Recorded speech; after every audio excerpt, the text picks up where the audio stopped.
पछतावा। थोड़ी देर पहले तक शांत दिख रहे मम्मी पापा फोन पर बात करते ही उनके चेहरे पर रौनक आ गई।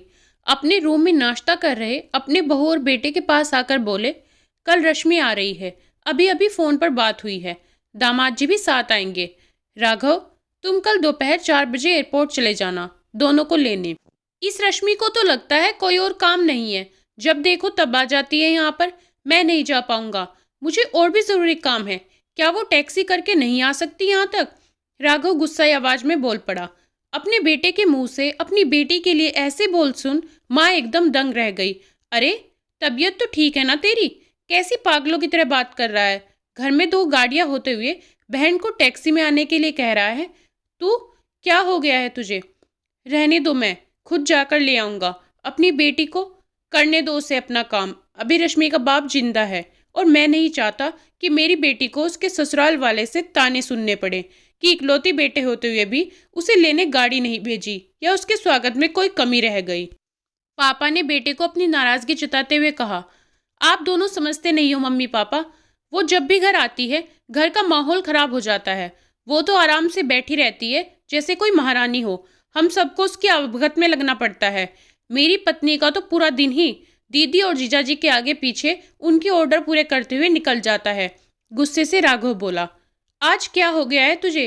कैसी बहकी बहकी बातें कर रहा है? बहन है तेरी, कोई पराई तो नहीं है। अब क्या है उसका इस घर में? शादी में दे दिया था ना हमने जितना देना था, फिर क्यों चली आती है बार बार यहाँ पर? और हर बार बैग भर भर कर लेकर जाती है, वो अलग। आपको समझना चाहिए, वो सिर्फ हमें लूटने आती है और कुछ नहीं।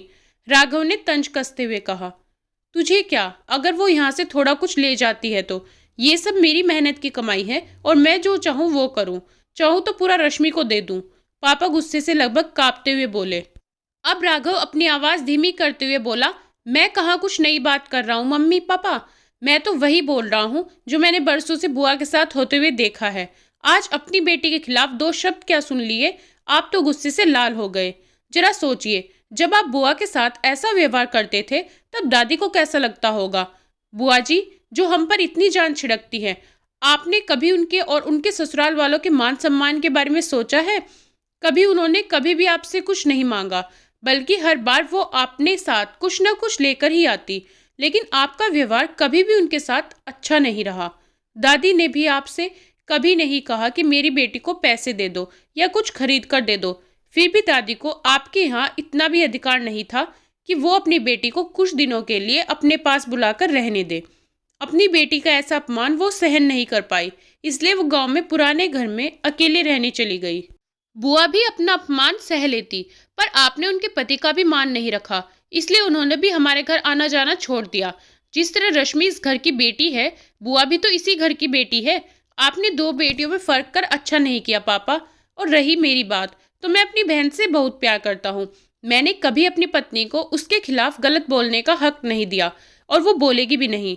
मैं खुद जाकर उसे लेकर आऊंगा, क्योंकि मुझे मेरी बहन पर गर्व है, अपने अच्छे भाई होने पर भी। हो सके तो मेरे इन कटु शब्दों के लिए मुझे माफ कर देना। इतना कहकर राघव अपने ऑफिस के लिए निकल गया। माँ और पापा का सिर शर्म से झुक गया। थोड़ी देर के बाद पापा ने हिम्मत कर अपनी बहन को फोन लगाया।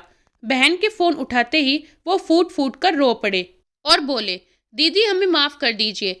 हमने इतने साल आपके साथ जो भी दुर्व्यवहार किया उसके लिए हम सच में शर्मिंदा हैं। दीदी, आपकी बहुत याद आ रही है, आप अपने घर आ जाइए हमसे मिलने। अगर आप कहे तो मैं आ जाता हूँ आपको लेने। दूसरी तरफ दीदी भी रो रही थी। वो भाई के इन जरा से ही शब्दों से पिघल गई थी। अपनी आंखों से आंसू पोंछकर बोली, मैं तुमसे नाराज नहीं हूँ भैया। मैं तुम्हारे जीजाजी को बताती हूँ कि मेरे भाई ने मुझे बुलाया है, हम दोनों जरूर आएंगे। दोस्तों, ये कहानी हमें सिखाती है कि बहन हो, बहू हो या बेटी, तीनों में कोई फर्क नहीं करना चाहिए। इन्हीं से घर की शोभा बढ़ती है और इन्हीं से घर खुशियों से भरा रहता है। दोस्तों, कहानी पसंद आए तो कमेंट जरूर करें, वीडियो को लाइक शेयर और चैनल को सब्सक्राइब करना ना भूलें। Thank you.